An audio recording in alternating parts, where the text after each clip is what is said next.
give me a little hand name. And if anybody doesn't, that's okay too.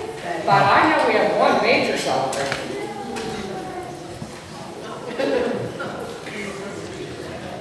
Thank you. You're welcome.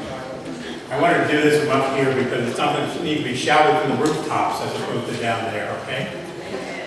You've heard me before share some life stories. I've actually faced death 3 times. One when that truck turned over me back when I was a teenager, back when I was snorkeling on the Great Barrier Reef of Australia, and had that heart issue, and then there was a heart transplant. Well, as you know, I had some major surgery just a couple weeks ago, and I didn't realize how serious it was until people advised Pam, and I don't know how she dealt with this stress, basically looking at the metrics on the monitors and with what was going on. At least 2 medical professionals, both one in the hospital and one in the family, said, Pam, he's not coming home this time. I didn't know that.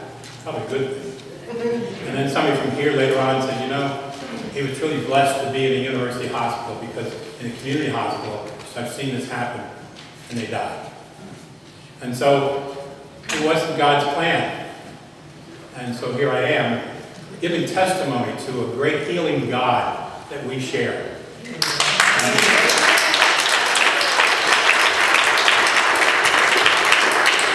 And I got to tell you, it was really quite an experience. There was at least 10 different medical discipline teams working on the complications that came from what often is a simple removal of the gallbladder. And so for 9 days in the hospital, I just laid around. Pam got to carry the weight of everything. And I can't tell you what it meant to know of your prayers and your concern. And so I want to say thank you for several things. And the first is to my live-in nurse and wife and soulmate, Pam, for all she has. I know we see many of her talents here in many ways, but you got to live with her to really appreciate what an amazing woman she is. And I can't say thank you enough, Pam. Secondly, we are so blessed with our Pastor John. I'm sorry he's not here to hear this directly, but I'm recording it so he'll see it. Because it's one thing to be in the pew and listen to the need for prayers of people facing medical challenges. It's real easy to sit here and just think about that and say a prayer, okay? It's another thing to be on the receiving end of that and truly appreciate what it's like going through that and to feel the support of your prayers.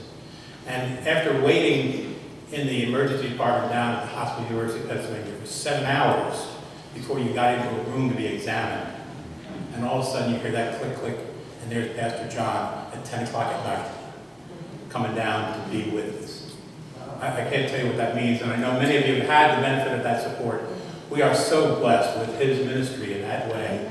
How he does it, I have no idea, but with God's support, he does it all the time, and we can't thank him enough for that. And finally, I wanted to say thank you to you for all your concern, your cards, your calls, and especially your prayers, because God is answering those prayers, and obviously he's not through with me yet. The day will come, and I got to tell you, we have a gift. Our Christian faith gives us a gift that you can be in the hospital and you can be on the edge, and I'm going to tell you something. There is no fear, because we are promised that this death is just a passage. Yes, we're concerned about those we leave behind, and I don't mean to minimize that at all, because that would be my big concern. But there was never a moment that I didn't have that strong faith to say, you know what? The day will come where we will go home. And it's because of that faith that we have here in this church that makes it possible to go through these things in a way that only a Christian faith can give us. And we share that, and I thank you again for all your concern, and especially those prayers. Thank you very much.